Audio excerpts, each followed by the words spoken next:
새벽 3시 아파트 현관 앞 떨고 있었다.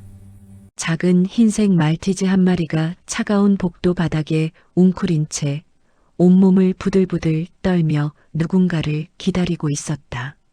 목에는 분홍색 목줄, 그리고 그 목줄에 매달린 쪽지 한 장. 더 이상 못 키우겠어요. 제발 데려가 주세요. 나는 그 쪽지를 읽는 순간 치밀어 오르는 분노를 억누르며 강아지를 안아들었다. 떨림이 내 품으로 전해졌다. 괜찮아. 이제 괜찮아. 하지만 쪽지 뒷면을 본 순간 나는 얼어붙었다. 거기엔 이렇게 적혀 있었다. 203호 김민수, 당신이 버린 겁니다. 203호, 바로 내 옆집이었다. 강아지를 품에 안은 채 현관문을 열고 집 안으로 들어갔다. 따뜻한 온기가 강아지의 차가운 몸을 감쌌다. 나는 재빨리 수건으로 강아지를 감싸고 떨림이 가라앉기를 기다렸다. 강아지는 나를 올려다보며 작게 낑낑거렸다. 그 눈빛에는 두려움과 동시에 간절함이 가득했다. 누가 이런 짓을 한 거야? 나는 다시 쪽지를 꺼내 들었다. 203호 김민수, 분명한 필체로 또박또박 적혀 있었다. 하지만 이상했다. 203호에는 김민수라는 사람이 살지 않는다. 그곳엔 30대 중반으로 보이는 여성이 혼자 살고 있었다. 가끔 복도에서 마주칠 때마다 가볍게 인사를 나누는 사이였다. 그녀의 이름은 서연이었다. 나는 입주할 때 받았던 입주자 명단에서 확인했었다. 그렇다면 이 김민수는 누구인가? 나는 강아지를 소파에 내려놓고 노트북을 켰다. 우리 아파트 입주자 커뮤니티에 접속했다. 혹시 실종된 반려견 게시글이 있는지 확인하기 위해서였다. 하지만 최근 일주일간 올라온 게시글 중 반려견 실종 신고는 단 한 건도 없었다. 이상했다. 강아지 상태로 봐서는 최소 몇 시간, 어쩌면 하루 이상 밖에 방치되어 있었을 것이다. 추운 날씨에 이렇게 오래 있었다면 보호자가 찾고 있어야 정상이다. 그런데 아무런 흔적이 없다. 나는 커뮤니티 검색창에 203호를 입력했다. 몇 개의 게시글이 떴다. 대부분 층간소음 관련 민원이나 택배 관련 글이었다.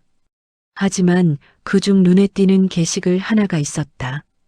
203호 여자분, 남자친구랑 매일 싸우시나 봐요. 너무 시끄러워요. 3개월 전에 올라온 글이었다. 댓글을 읽어보니 여러 층 주민들이 동일한 불편을 호소하고 있었다. 맞아요. 거의 매일 밤 11시쯤 되면 고함 소리 들려요. 남자 목소리가 엄청 큰데 여자분은 거의 울먹이는 것 같더라고요. 경비실에 신고했는데 조용해진 적이 없어요.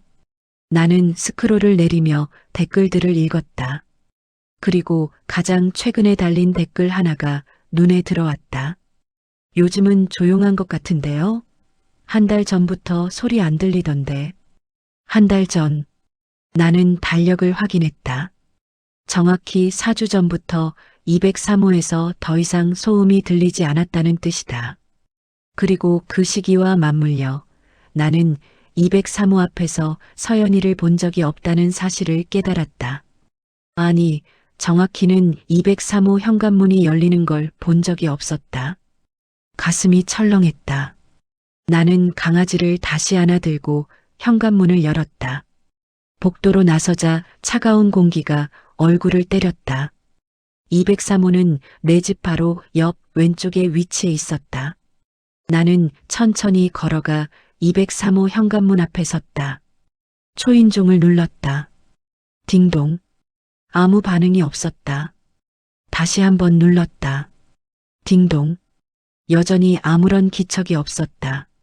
나는 귀를 문에 바짝 갖다 댔다.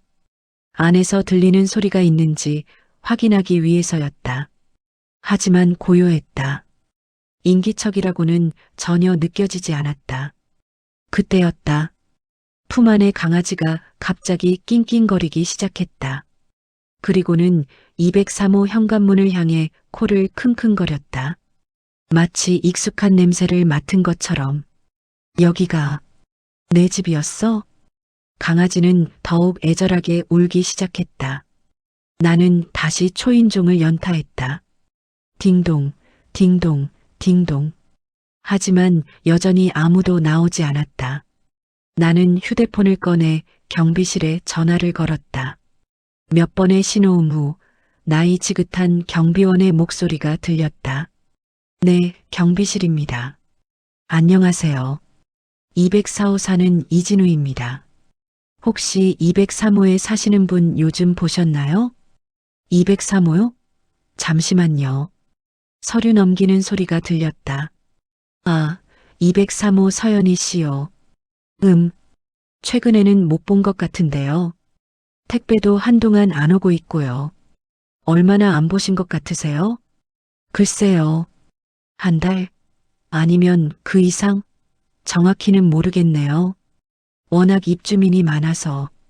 혹시 203호에 남자가 같이 사는지 아세요? 김민수라는 분? 김민수?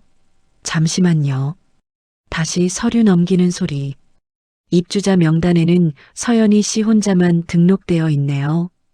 김민수라는 분은 없는데요. 역시, 알겠습니다. 감사합니다. 나는 전화를 끊고 다시 203호 문을 바라봤다. 문틈 아래로 우편물이 쌓여 있는 게 보였다. 최소 몇 주치는 되어 보였다. 뭔가 잘못되었다. 나는 다시 경비실에 전화를 걸었다. 다시 204호입니다. 203호 확인 좀 부탁드려도 될까요? 사람이 안 보이고 우편물도 쌓여 있는데 혹시 무슨 일이 있는 건 아닌지. 아, 네. 올라가 보겠습니다. 5분 후 경비원이 올라왔다. 50대 후반으로 보이는 그는 마스터키를 들고 있었다. 민원이 들어온 적은 없는데 혹시 모르니까 확인은 해봐야겠네요. 경비원은 초인종을 눌렀다. 역시 반응이 없었다. 그는 마스터키를 꺼내 문을 열었다. 끽. 문이 열리는 순간 나는 본능적으로 코를 막았다. 악취. 집안에서 오래된 부패한 듯한 냄새가 흘러나왔다. 경비원도 인상을 찌푸렸다. 이거 뭔가 이상한데요. 우리는 조심스럽게 안으로 들어갔다. 현관에는 여성용 구두 몇 켤레가 어지럽게 널려 있었다. 그리고 거실로 이어지는 복도에는 핏자국, 벽에 손자국 모양의 핏자국이 여러 개 묻어 있었다. 경찰 불러야겠습니다. 경비원은 떨리는 손으로 휴대폰을 꺼냈다. 나는 강아지를 더욱 꽉 껴안았다. 강아지는 여전히 낑낑거리며 집 안쪽을 응시하고 있었다. 경찰이 도착하는 데까지 15분이 걸렸다. 그 15분이 마치 15시간처럼 느껴졌다. 나와 경비원은 203호 밖 복도에서 경찰을 기다렸다. 그 사이 몇몇 이웃 주민들이 무슨 일인지 궁금해하며 고개를 내밀었지만 경비원이 정중하게 돌려보냈다. 무슨 일 있나요? 아니에요. 확인 중입니다. 하지만 분위기는 심상치 않았다. 사이렌 소리와 함께 경찰차 2대가 아파트 주차장에 들어섰고 형사 2명과 경찰관 4명이 엘리베이터를 타고 올라왔다. 신고하신 분이십니까? 40대 중반으로 보이는 형사가 물었다. 나는 고개를 끄덕였다. 네. 204호에 사는 이진우입니다. 새벽에 현관 앞에서 강아지를 발견했는데 목줄에 쪽지가 있었어요. 그 쪽지에 203호 김민수라는 이름이 적혀 있었고 나는 주머니에서 쪽지를 꺼내 형사에게 건넸다. 형사는 쪽지를 읽더니 눈빛이 날카로워졌다. 김민수? 혹시 이 사람이 누군지 아십니까? 모릅니다. 입주자 명단에도 없고 203호에는 서연이라는 여성이 혼자 등록되어 있어요. 형사는 동료 형사와 눈빛을 교환했다. 일단 안을 확인해 보겠습니다. 들어가 계셔도 됩니다만 현장을 훼손하지 않도록 주의해 주세요. 우리는 다시 203호 안으로 들어갔다. 이번엔 경찰들이 함께였다.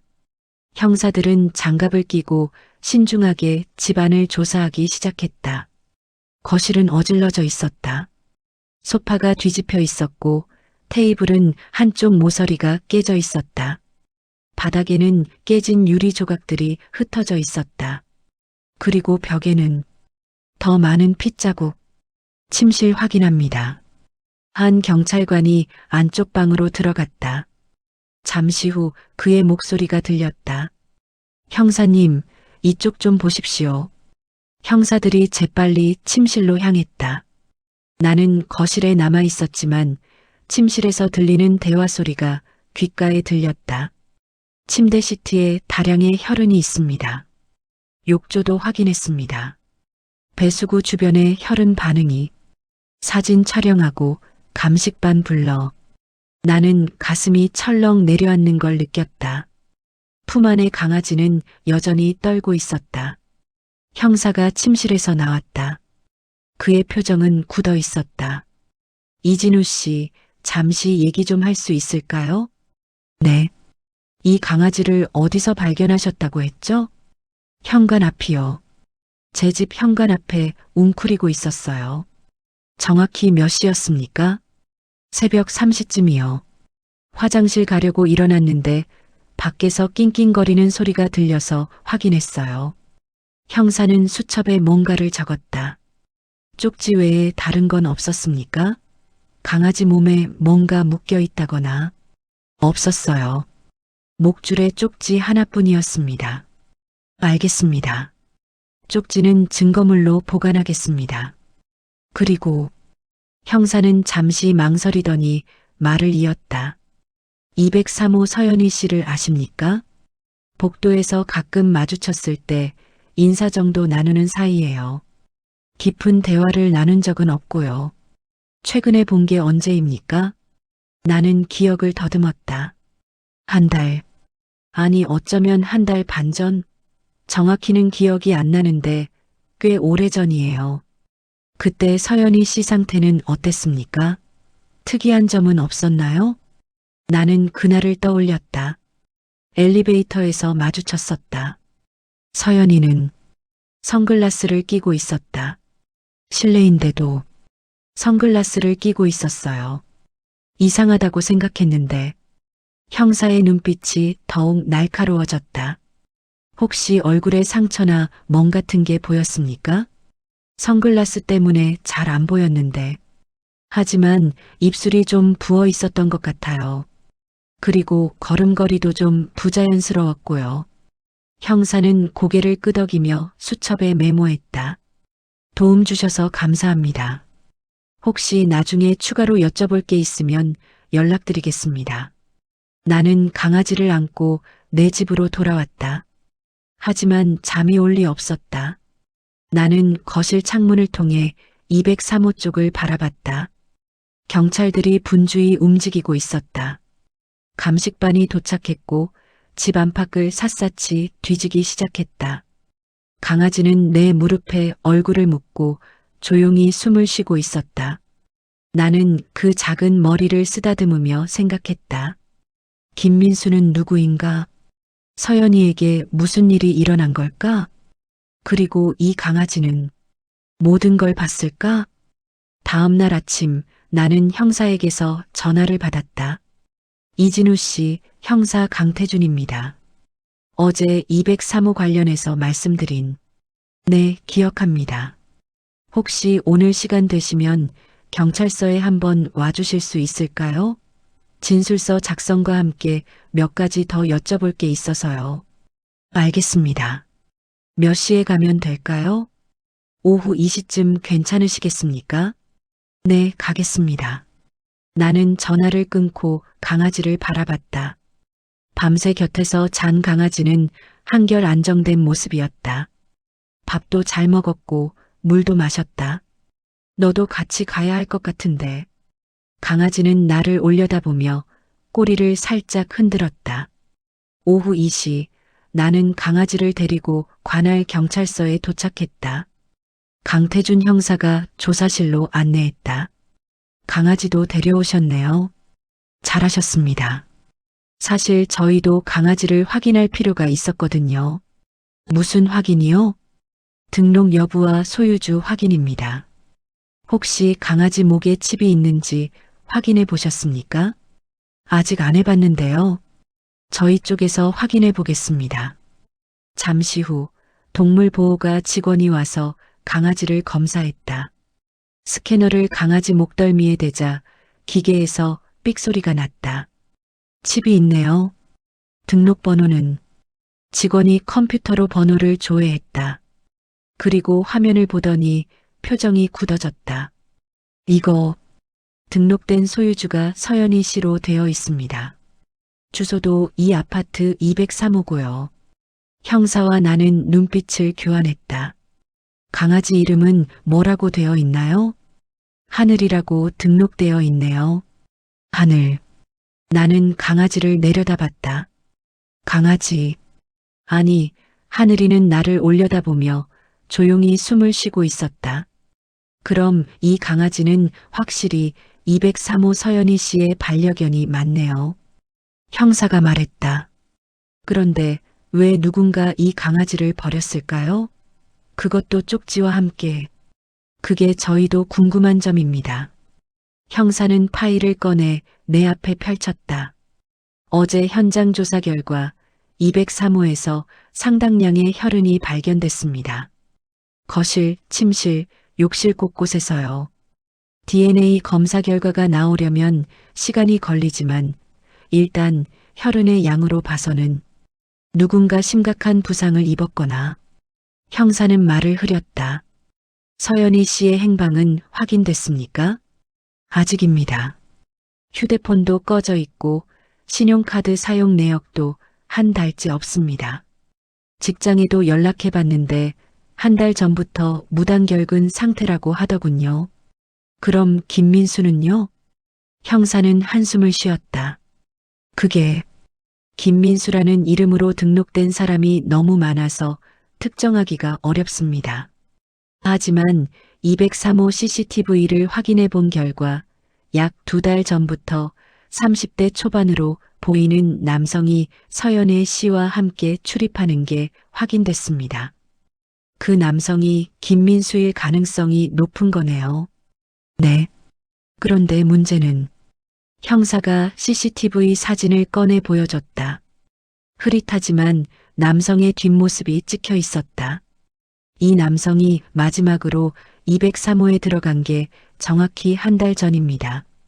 그 이후로는 203호 출입 기록이 아예 없어요. 서연희 씨도 이 남성도. 그럼 둘 다 사라진 건가요? 그렇게 보입니다. 하지만 한 가지 이상한 점이 있어요. 형사가 다른 사진을 꺼냈다. 이번엔 엘리베이터 CCTV였다. 이틀 전 새벽 2시 30분경 누군가 엘리베이터를 타고 2층으로 올라갔습니다. 그리고 30분 후 다시 내려갔죠. 그 사람이 하늘이를 버린 것으로 추정됩니다. 사진 속 인물은 모자와 마스크로 얼굴을 가리고 있었다. 하지만 체격으로 봐서는 남성이 분명했다. 이 사람이 김민수일까요? 가능성이 높습니다. 하지만 확실하지 않아요. 다만 형사가 사진을 확대했다. 그 사람의 손에 무언가 들려 있었다. 이게 뭔지 보이십니까? 나는 눈을 가늘게 뜨고 사진을 자세히 들여다봤다. 작은 가방 같은 것이었다. 그리고 그 가방에서 뭔가 튀어나와 있었다. 이건 옷? 맞습니다. 여성용 옷으로 보입니다. 마치 급하게 짐을 싸서 나가는 것처럼 보이죠. 나는 등골이 오싹해지는 걸 느꼈다. 그럼 이 사람이 서연의 씨를 아직 단정 지을 수는 없습니다. 하지만 상황상 중대한 범죄가 발생했을 가능성을 배제할 수 없어요. 형사는 파일을 덮으며 말했다. 이진우 씨, 혹시 앞으로 며칠간 하늘이를 맡아주실 수 있겠습니까? 일단 소유주가 확인되기 전까지는 임시 보호가 필요한데 보호소보다는 이미 친숙해진 환경이 낫겠다 싶어서요. 물론이죠. 그런데, 네, 하늘이가 뭔가 알고 있을까요? 그날 무슨 일이 있었는지. 형사는 하늘이를 내려다보며 씁쓸하게 웃었다. 동물들은 말을 할 수 없지만 때로는 인간보다 더 많은 걸 기억합니다. 하늘이도 분명 그날의 기억을 갖고 있을 겁니다. 다만 우리에게 말해줄 수 없을 뿐이죠. 나는 하늘이를 안아들었다. 하늘이는 내 품에서 조용히 눈을 감았다. 그날 밤 집으로 돌아온 나는 하늘이에게 밥을 주고 함께 소파에 앉았다. 창밖으로는 여전히 203호 쪽에 경찰 차량이 서 있는 게 보였다. 무슨 일이 있었던 걸까? 서연이는 어디에 있을까? 그리고 김민수는 정말 범인인 걸까? 수많은 질문이 머릿속을 맴돌았다. 일주일이 지났다. 그 일주일 동안 203호는 경찰의 철저한 조사를 받았다. 감식반이 와서 집안 곳곳을 샅샅이 뒤졌고 모든 혈흔 샘플을 채취했다. 이웃 주민들도 조사를 받았다. 나 역시 2번이나 더 경찰서에 불려가 진술을 했다. 하지만 서연이의 행방은 여전히 오리무중이었다. 그리고 김민수라는 남성의 신원도 명확히 밝혀지지 않았다. CCTV에 찍힌 얼굴이 너무 흐릿해서 얼굴 인식 시스템으로도 특정할 수 없었다. 경찰은 서연이의 지인들을 수소문했지만 그녀가 김민수라는 남자친구를 사귀고 있었다는 사실을 아는 사람은 거의 없었다. 연희가 워낙 조용한 성격이라 사생활을 잘 얘기 안 했어요. 서연이의 직장 동료가 한 말이었다. 나는 하늘이와 함께 지내며 점점 더 이 사건에 몰입하게 됐다. 밤마다 인터넷을 뒤지며 실종사건, 가정폭력, 살인사건 관련 기사를 읽었다. 그리고 203호를 주시했다. 혹시 누군가 다시 나타나지 않을까 하는 희미한 기대감으로 하늘이는 하루가 다르게 나에게 적응해 갔다. 처음에는 낯선 환경에 겁먹어 있었지만 이제는 내가 외출할 때마다 꼬리를 흔들며 반겨줬다. 산책을 나갈 때도 경계심 없이 따라왔다. 하지만 한 가지 이상한 점이 있었다. 하늘이는 203호 앞을 지날 때마다 멈춰섰다. 그리고 현관문을 응시하며 낑낑거렸다. 마치 주인을 기다리는 것처럼. 하늘아, 가자. 나는 목줄을 당겨 하늘이를 이끌었지만 하늘이는 좀처럼 움직이지 않았다. 그 모습이 너무 안쓰러워서 나는 하늘이를 안아들고 계단으로 향했다. 그러던 어느 날 밤, 나는 이상한 꿈을 꿨다. 203호 안에 서 있었다. 어두컴컴한 거실, 뒤집힌 소파, 깨진 테이블, 그리고 바닥에 피가 흥건히 고여 있었다. 도와줘. 희미한 목소리가 들렸다. 나는 그 목소리를 따라 침실로 향했다. 문을 열자 침대 위에 누군가 쓰러져 있었다. 서연이었다. 그녀는 피투성이가 된 채 나를 올려다봤다. 제발, 하늘이를. 그 순간 뒤에서 누군가 다가오는 기척이 느껴졌다. 나는 돌아봤다. 한 남자가 서 있었다. 얼굴은 보이지 않았다. 하지만 그 손에는 나는 비명을 지르며 깨어났다. 숨이 턱까지 차올랐다. 온몸이 땀으로 흥건했다. 나는 침대에서 일어나 물을 마셨다. 하늘이가 침대 옆에서 나를 걱정스럽게 올려다봤다. 괜찮아, 하늘아. 그냥 꿈이었어. 하지만 꿈이 너무 생생했다. 마치 실제로 203호 안에 있었던 것처럼. 나는 휴대폰을 확인했다. 새벽 4시. 잠이 오지 않았다. 나는 거실로 나가 소파에 앉았다. 하늘이도 따라왔다. 나는 하늘이를 쓰다듬으며 생각에 잠겼다. 서연이에게 무슨 일이 있었을까? 그녀는 정말 죽은 걸까? 아니면 어딘가에 숨어 있는 걸까? 그리고 김민수는 그때였다. 핸드폰이 울렸다. 발신자는 강태준 형사였다. 새벽 4시에 전화를 한다는 건 뭔가 중대한 일이 생겼다는 뜻이었다. 여보세요? 이진우 씨, 강태준입니다. 죄송합니다. 새벽에 전화드려서 괜찮습니다. 무슨 일이세요?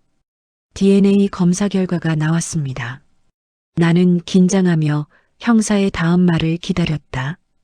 203호에서 발견된 혈은 서연희 씨의 것이 맞습니다. 예상했던 결과였지만 직접 듣고 나니 가슴이 철렁했다. 하지만 그게 다가 아닙니다. 네. 혈흔에서 또 다른 DNA가 검출됐습니다. 남성의 것으로 추정되는데 김민수 거군요. 그게 데이터베이스와 대조한 결과 이 DNA의 주인공이 10년 전 살인미수 사건으로 복역한 전과자로 확인됐습니다. 나는 숨이 멎는 듯했다. 이름은 김민수가 아니라 강민호입니다. 35세. 10년 전 당시 여자친구를 폭행해 중상을 입힌 혐의로 5년형을 선고받았고 3년 전에 출소했습니다. 그럼 서연희 씨는 네. 강민호가 서연희 씨를 상대로 동일한 범죄를 저질렀을 가능성이 높습니다. 현재 강민호에 대한 전국 수배령이 내려진 상태입니다. 나는 하늘이를 내려다봤다. 하늘이는 내 눈을 똑바로 바라보고 있었다. 그런데 한 가지 더 이상한 점이 있습니다. 뭔가요? 203호 욕실 배수구에서 머리카락이 대량으로 발견됐습니다.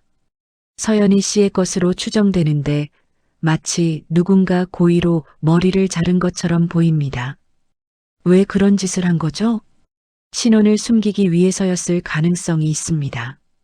강민호가 서연희 씨를 어딘가로 데려갔을 때 외모를 바꾸기 위해 나는 소름이 돋았다. 그럼 서연희 씨는 아직 살아있을 수도 있다는 거네요? 그럴 가능성을 배제할 수 없습니다. 혈흔의 양으로 봐서는 치명적이지 않을 수도 있거든요. 물론 최악의 경우도 대비하고 있지만 형사는 잠시 침묵했다. 이진우 씨, 혹시 하늘이가 뭔가 특이한 행동을 보이진 않았습니까? 어떤 장소를 유난히 피한다거나 특정 소리에 반응한다거나. 나는 잠시 생각했다. 203호 앞을 지날 때마다 멈춰서서 문을 응시해요. 그리고 나는 갑자기 떠오른 게 있었다. 가끔 새벽에 낑낑거리며 현관문 쪽을 바라볼 때가 있어요. 마치 누군가 올 걸 기다리는 것처럼. 혹시 그럴 때 밖에 누가 있는지 확인해 보신 적 있으십니까? 아니요. 그냥 안심시키고 재웠어요. 다음에 그런 일이 있으면 꼭 확인해 보시고 저에게 연락 주십시오. 혹시 모르니까. 알겠습니다. 전화를 끊고 나니 더욱 잠이 오지 않았다. 나는 창밖을 바라봤다. 동이 트기 시작했다. 강민호, 정가자, 폭력 전력, 그리고 서연이. 그녀는 지금 어디에 있을까? 살아있을까? 아니면 나는 고개를 저었다. 나쁜 생각을 떨쳐내려 애썼다. 그날 오후 나는 하늘이를 데리고 산책을 나갔다. 아파트 단지 뒤편에 작은 공원이 있었다. 하늘이는 그곳에서 뛰어노는 걸 좋아했다. 공원에 도착하자 하늘이는 신나게 풀밭을 뛰어다녔다. 나는 벤치에 앉아 그 모습을 바라봤다. 평화로운 오후였다. 그때였다. 하늘이가 갑자기 멈춰섰다. 그리고 공원 한쪽을 응시하기 시작했다.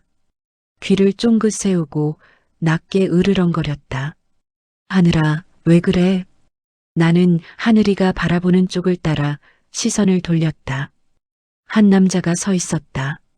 30대 중반으로 보이는 남자. 모자를 깊이 눌러 쓰고 마스크로 얼굴을 가리고 있었다. 그 남자는 우리를 바라보고 있었다.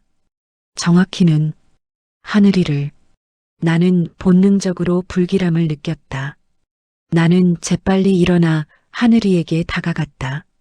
하늘아, 이리 와. 하지만 하늘이는 움직이지 않았다. 계속 그 남자를 향해 으르렁거렸다. 남자가 한 걸음 다가왔다. 나는 하늘이를 안아들고 뒤로 물러섰다. 뭐 하시는 겁니까? 남자는 대답하지 않았다. 그저 우리를 응시할 뿐이었다. 나는 주머니에서 휴대폰을 꺼냈다. 경찰에 신고하려는 순간 남자가 돌아섰다. 그리고 빠른 걸음으로 공원을 떠났다. 나는 그 뒷모습을 지켜봤다. 심장이 미친 듯이 뛰었다. 저 남자가 강민호일까? 나는 즉시 강태준 형사에게 전화를 걸었다. 형사님, 방금 공원에서 수상한 남자를 봤습니다. 하늘이가 그 사람을 보고 굉장히 경계하더라고요. 어떻게 생겼습니까? 얼굴은 마스크로 가려서 잘 안 보였는데 30대 중반, 키 175cm 정도, 검은색 모자에 회색 패딩을 입고 있었어요. 지금 어디 계십니까? 아파트 뒤편 공원입니다. 그쪽으로 바로 가겠습니다. 그 자리에서 움직이지 마십시오. 15분 후 순찰차 2대가 도착했다. 강태준 형사와 경찰관 셋이 내렸다. 남자가 간 방향이 어디입니까? 나는 손가락으로 가리켰다. 저쪽 골목으로 들어갔어요. 경찰관들이 재빨리 그쪽으로 향했다. 형사는 나와 함께 남았다. 확신하십니까? 그 남자가 하늘이를 알아보는 것 같았다고? 네. 하늘이 반응이 심상치 않았어요. 평소에는 사람들한테 으르렁거린 적이 없는데 형사는 고개를 끄덕이며 무전기를 꺼냈다. 203호 주변 CCTV 확인 바랍니다. 최근 1시간 내 수상한 인물 출입 여부. 잠시 후 답신이 왔다. 203호 주변에 30분 전 수상한 남성이 배회한 기록이 있습니다. 형사의 표정이 굳어졌다. 강민호가 돌아온 겁니다. 왜 돌아온 거죠? 증거를 인멸하러? 아니면 형사가 하늘이를 바라봤다. 하늘이 때문일 수도 있습니다. 하늘이요? 생각해 보십시오. 강민호는 왜 하늘이를 버렸을까요? 그냥 죽이거나 데려갈 수도 있었는데 나는 이해가 되지 않았다. 그건 하늘이가 증인이기 때문입니다. 형사의 말에 나는 깨달았다. 하늘이가 그날 밤 모든 걸 봤다는 거군요. 맞습니다. 그리고 강민호도 그 사실을 알고 있을 겁니다. 하늘이를 버린 건 아마도 양심의 가책이었을 수도 있죠. 서연애 씨가 마지막으로 부탁했을 수도 있고요. 나는 하늘이를 더욱 꽉 안았다. 하지만 이제 강민호가 마음을 바꾼 것 같습니다. 하늘이가 자신을 식별할 수 있다는 걸 깨달은 거죠. 그럼 하늘이가 위험하다는 건가요? 가능성이 있습니다. 이진우 씨도 조심하셔야 합니다. 당분간 혼자 외출하지 마시고 항상 연락 가능한 상태를 유지해 주십시오. 나는 등골이 오싹해졌다. 그날 밤부터 경찰이 우리 아파트 주변을 순찰하기 시작했다. 그리고 나는 집안에서도 문을 이중으로 잠그고 창문도 모두 닫았다. 하늘이는 불안한 듯 내 곁을 떠나지 않았다. 강민호가 돌아왔다. 그리고 그는 하늘이를 노리고 있다. 나는 하늘이를 지켜야 했다. 서연이를 위해서라도. 사흘 후 강민호는 여전히 잡히지 않았다. 경찰은 공원 주변과 아파트 CCTV를 샅샅이 뒤졌지만 그는 마치 유령처럼 흔적을 남기지 않았다. CCTV 사각지대를 정확히 파악하고 움직이는 것처럼 보였다. 나는 점점 더 불안해졌다. 밤마다 문소리에 깜짝깜짝 놀랐고 하늘이가 조금만 짖어도 심장이 쿵쾅거렸다. 회사에도 재택근무를 요청했다. 하늘이를 혼자 두고 나갈 수가 없었다. 그러던 어느 날 저녁, 나는 저녁 식사를 준비하고 있었다.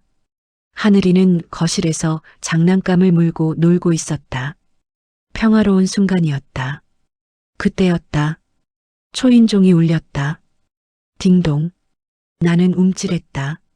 시계를 확인했다. 저녁 8시. 이 시간에 찾아올 사람은 없었다. 나는 조심스럽게 현관으로 다가갔다. 인터폰 화면을 확인했다. 한 여자가 서 있었다. 30대 초반으로 보이는 여자. 짧은 머리에 낡은 코트를 입고 있었다. 얼굴이 수척해 보였다. 누구세요? 나는 인터폰 버튼을 눌렀다. 여자는 카메라를 올려다 봤다. 저, 하늘이를 찾으러 왔어요. 심장이 멎는 듯 했다. 하늘이를요? 네. 제 강아지예요. 부탁드려요. 문 좀 열어주세요. 나는 잠시 망설였다. 저 여자가 정말 서연이일까? 아니면 강민호가 보낸 사람일까? 신분증 좀 보여주시겠어요? 여자는 가방을 뒤적이더니 신분증을 꺼내 카메라에 갖다 댔다. 서연이. 주민등록증에 찍힌 사진과 지금 서 있는 여자는 확실히 동일인이었다. 다만 사진 속 그녀는 긴 머리였는데 지금은 짧게 잘린 상태였다. 나는 문을 열었다. 서연이가 안으로 들어왔다. 그녀는 거실로 향하는 순간 하늘이를 발견했다. 하늘아. 하늘이도 그녀를 알아봤다. 미친 듯이 꼬리를 흔들며 달려갔다. 서연이는 무릎을 꿇고 하늘이를 끌어안았다. 눈물이 주르륵 흘러내렸다. 미안해. 미안해, 하늘아. 나는 그 장면을 지켜보며 가슴이 먹먹해졌다. 잠시 후 서연이는 진정을 했다. 나는 그녀에게 차를 건넸다. 괜찮으세요? 네. 감사합니다. 그녀는 떨리는 손으로 찻잔을 받았다. 혹시 경찰에 신고하셨나요? 네. 현관 앞에서 하늘이를 발견했을 때 바로 신고했어요. 경찰이 203호를 조사했고 서연이는 고개를 끄덕였다. 그럴 줄 알았어요. 무슨 일이 있었던 건가요? 서연이는 한숨을 쉬었다. 김민수? 아니, 강민호한테 당했어요. 강민호가 처음엔 좋은 사람인 줄 알았어요. 친절하고 다정하고 배려심도 많은 것처럼 보였죠.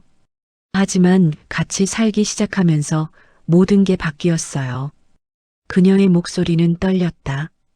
처음엔 작은 것들이었어요. 제가 늦게 들어오면 화를 내고 친구들 만나는 걸 싫어했죠. 그러다가 점점 심해졌어요. 폭언, 폭행? 서연이는 소매를 걷어 올렸다. 팔에는 멍자국이 여러 개 남아 있었다. 도망치려고 했어요. 하지만 그 사람이 제 휴대폰을 감시하고 외출도 통제했어요. 회사에도 못 가게 했고, 그래서 무단결근을. 네. 어쩔 수 없었어요. 그 사람이 회사까지 찾아와서 난동을 부릴까봐 무서웠거든요. 그럼 한 달 전에 무슨 일이 있었던 건가요? 서연이는 눈을 감았다. 그날, 그 사람이 술을 마시고 왔어요. 엄청 취해서, 그리고 저한테 시비를 걸기 시작했죠. 제가 다른 남자를 만난다고, 바람을 피운다고.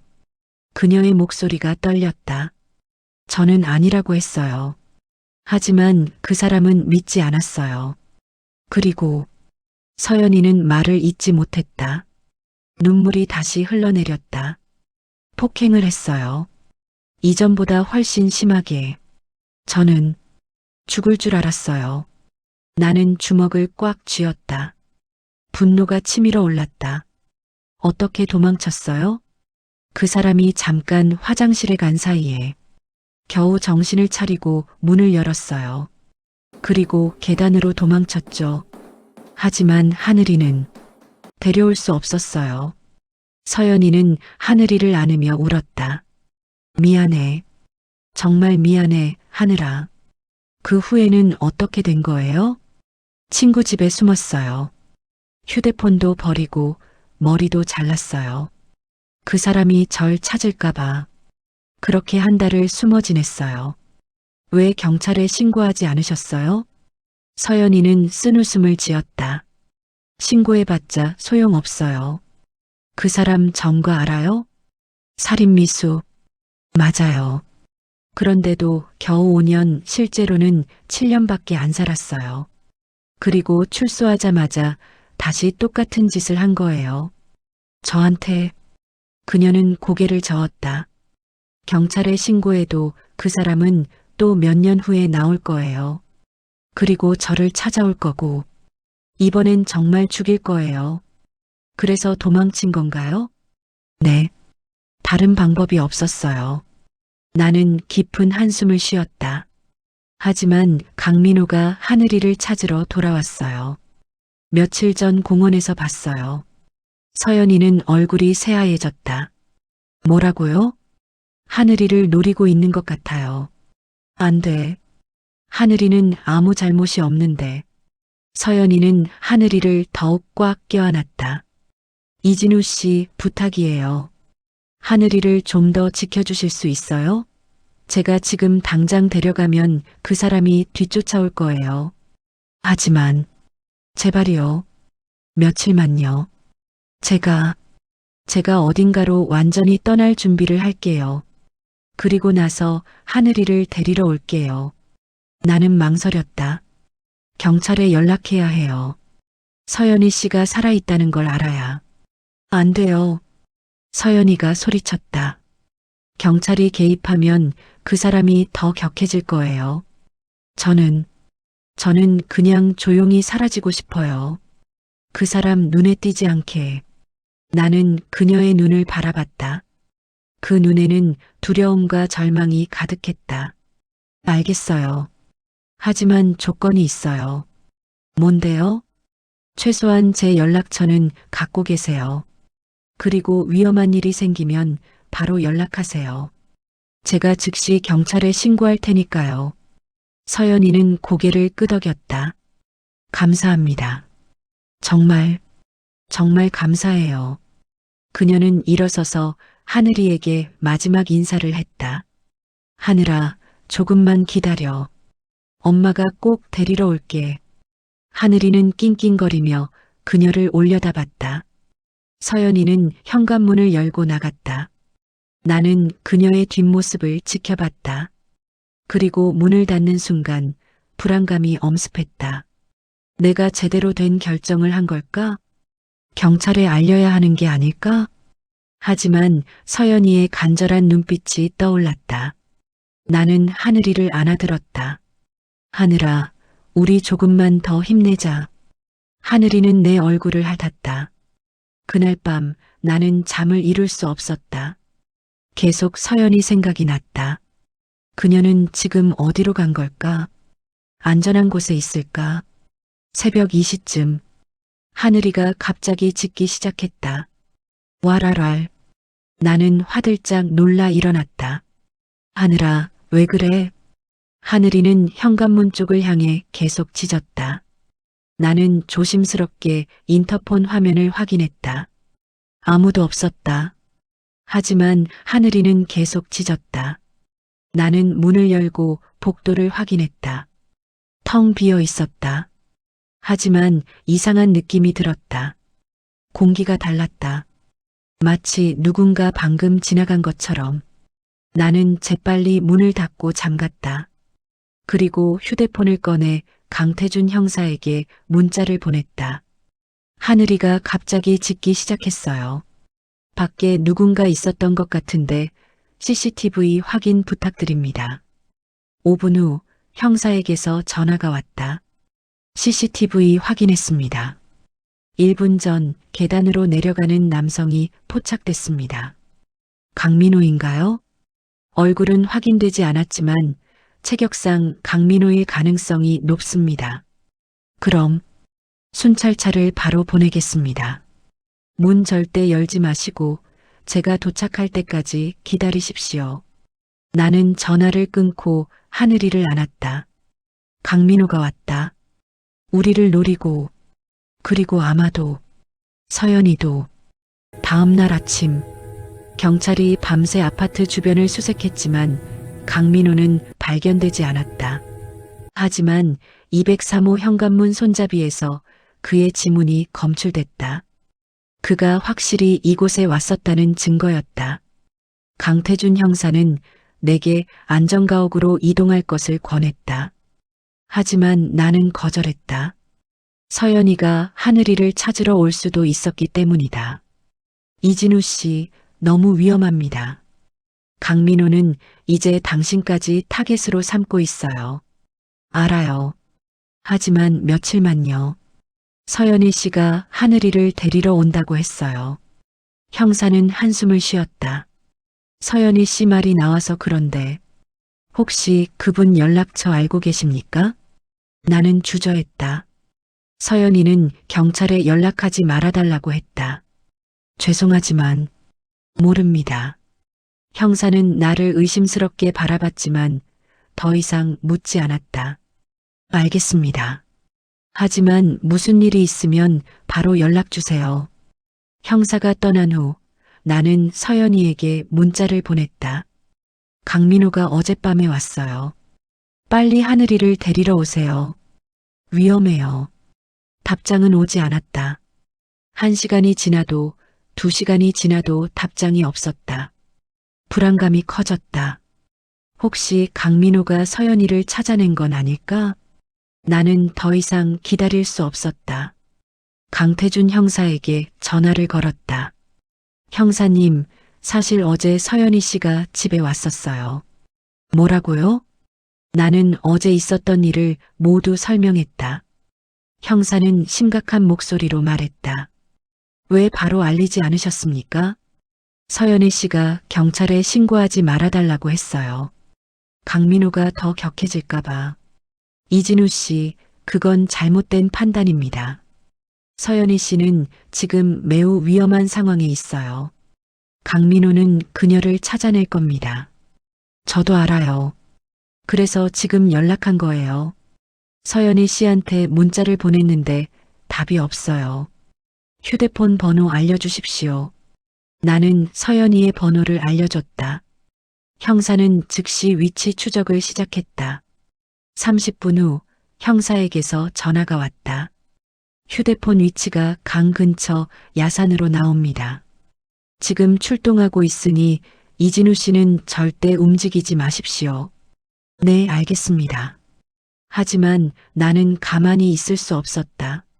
하늘이를 안고 밖으로 나갔다. 택시를 잡아 타고 형사가 말한 위치로 향했다. 40분 후 나는 야산 입구에 도착했다. 이미 경찰차 여러 대가 와 있었다. 형사들과 경찰관들이 산으로 올라가고 있었다. 이진우 씨, 강태준 형사가 나를 발견하고 달려왔다. 왜 여기까지 왔습니까? 위험하다고 했잖아요. 저도 가야겠어요. 서연혜 씨가.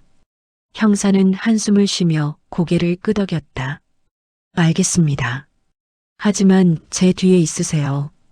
그리고 하늘이는 차에 두는 게 아니에요.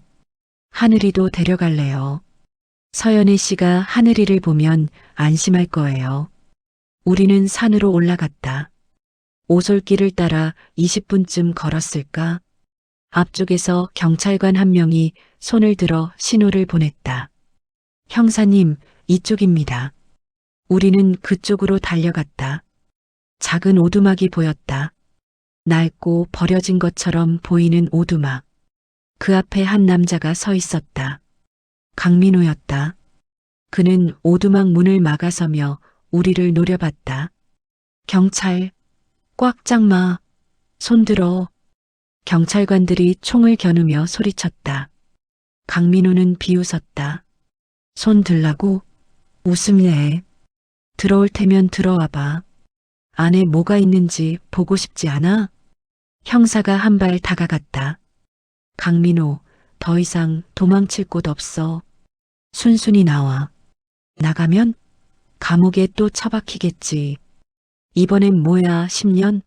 15년? 강민호는 주머니에서 뭔가를 꺼냈다. 칼이었다. 안에 서연이 있어. 내가 원하는 대로 안 하면 이 칼로 어떻게 될지 알지? 경찰관들이 긴장했다. 그때였다. 하늘이가 갑자기 내 품에서 빠져나갔다. 그리고 강민호를 향해 달려갔다. 하늘아. 나는 소리쳤지만 하늘이는 멈추지 않았다. 강민호는 하늘이를 보자 표정이 흔들렸다. 이게 너 어떻게? 하늘이는 강민호 앞에 멈춰서서 낮게 으르렁거렸다. 그 작은 몸으로 전혀 두려워하지 않고 비켜 이게 강민호가 칼을 들어 하늘이를 위협했다. 그 순간이었다. 오두막 문이 안에서 열렸다. 서연이었다. 그녀는 피투성이가 된 채 비틀거리며 나왔다. 하늘아, 도망쳐. 강민호가 돌아서서 서연이를 붙잡으려 했다. 하지만 그 순간 경찰관 한 명이 전기 충격기를 발사했다. 탁! 강민호는 비명을 지르며 쓰러졌다. 경찰관들이 재빨리 달려가 그를 제압했다. 강민호, 넌 체포됐다. 나는 서연이에게 달려갔다. 그녀는 내 팔에 쓰러졌다. 괜찮아요? 하늘이는 여기 있어요. 무사해요. 하늘이가 서연이 곁으로 와서 얼굴을 핥았다. 서연이는 하늘이를 안으며 울었다. 미안해. 정말 미안해. 구급차가 도착했다. 서연이는 병원으로 이송됐다. 다행히 부상은 심각하지 않았다. 강민호는 체포되어 경찰서로 연행됐다. 이번에는 살인미수, 감금, 폭행 등 여러 혐의가 추가됐다. 변호사는 최소 20년 이상의 형을 선고받을 것이라고 했다. 일주일 후 나는 병원을 찾았다. 서연이는 많이 회복된 상태였다. 이진우 씨, 기분 좀 어때요? 많이 나아졌어요. 이제 곧 퇴원한대요. 다행이네요. 서연이는 침대 옆에 있는 하늘이를 쓰다듬었다. 하늘이는 꼬리를 흔들며 행복해 보였다. 정말 감사해요. 이진우 씨가 아니었으면 저도 하늘이도 어떻게 됐을지 몰라요. 천만에요. 당연히 해야 할 일을 했을 뿐이에요. 그리고 서연이는 주머니에서 쪽지를 꺼냈다. 하늘이 목줄에 매달려 있던 그 쪽지. 이거 사실 제가 쓴 거예요. 네. 강민호가 잠깐 자리를 비운 사이에 저는 하늘이만이라도 살리고 싶었어요. 그래서 쪽지를 써서 하늘이 목에 묶어주고 현관문 밖으로 내보냈죠. 나는 쪽지를 다시 읽었다. 더 이상 못 키우겠어요. 제발 데려가 주세요. 그리고 뒷면 203호 김민수, 당신이 버린 겁니다. 왜 김민수라는 이름을 썼어요? 강민호가 저한테 자기 이름을 김민수라고 거짓말했거든요. 그 이름으로 경찰이 수사하면 혹시 강민호의 진짜 정체를 알아낼 수 있을 거라 생각했어요. 나는 고개를 끄덕였다. 영리한 선택이었어요. 이진우 씨 덕분에 하늘이가 무사했고 결국 제가 구조됐어요. 정말 어떻게 감사드려야 할지. 됐어요. 이제 하늘이랑 행복하게 사세요. 그게 가장 큰 감사예요. 서연이는 눈물을 닦으며 웃었다. 네, 그럴게요. 나는 병원을 나서며 하늘을 올려다봤다. 맑게 갠 하늘. 그 하늘처럼 하늘이와 서연이의 앞날도 밝았으면 좋겠다. 2개월 후 나는 우편함에서 편지 한 통을 발견했다. 발신자는 서연이. 편지를 열었다. 이진우 씨께 안녕하세요. 잘 지내고 계시죠? 저는 하늘이와 함께 새로운 곳에서 새 출발을 했어요. 직장도 구했고 작지만 따뜻한 집도 얻었답니다. 하늘이는 매일 공원에서 뛰어놀고 저는 드디어 평화를 찾았어요. 그날 이진우 씨가 하늘이를 발견해 주지 않았다면 저는 지금 이렇게 웃고 있지 못했을 거예요. 진심으로 감사드려요. 하늘이도 고맙다고 전해달래요. 언젠가 기회가 되면 꼭 찾아뵐게요. 건강하시고 행복하세요. 서연이 올림. 나는 편지를 읽으며 미소 지었다. 그리고 창밖을 바라봤다. 203호는 이제 새로운 세입자가 들어와 있었다. 젊은 부부였다. 가끔 복도에서 마주치면 밝게 인사를 나눴다. 모든 것이 제자리를 찾았다. 그날 밤 나는 소파에 앉아 TV를 보다가 문득 생각했다. 하늘이가 없었다면 어땠을까? 서연이가 그 쪽지를 쓰지 않았다면, 내가 새벽에 화장실을 가지 않았다면, 수많은 우연이 겹쳐서 한 생명이 구해졌다. 그리고 그 작은 생명이 결국 모든 것을 바꿨다. 나는 편지를 다시 펼쳐들고 마지막 문장을 읽었다. 건강하시고 행복하세요. 나도 그러길 바란다. 서연이와 하늘이. 그리고 나 자신도. 6개월 후 나는 또 한 통의 편지를 받았다. 이번에는 사진이 함께 동봉되어 있었다. 사진 속에는 서연이와 하늘이가 바닷가에서 환하게 웃고 있었다.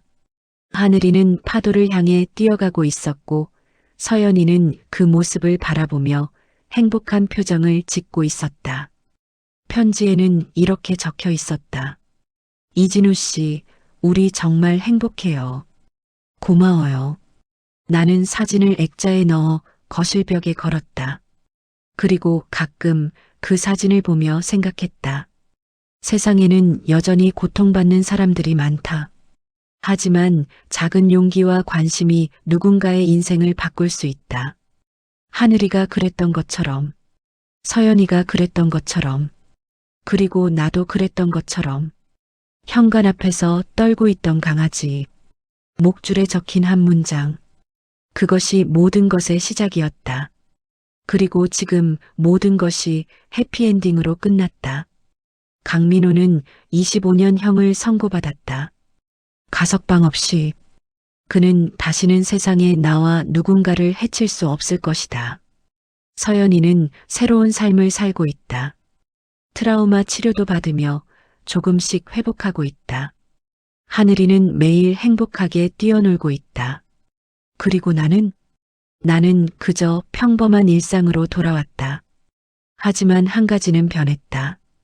이제 나는 주변을 더 주의 깊게 살핀다. 누군가 도움이 필요한지 작은 신호라도 놓치지 않으려고. 왜냐하면 알았기 때문이다.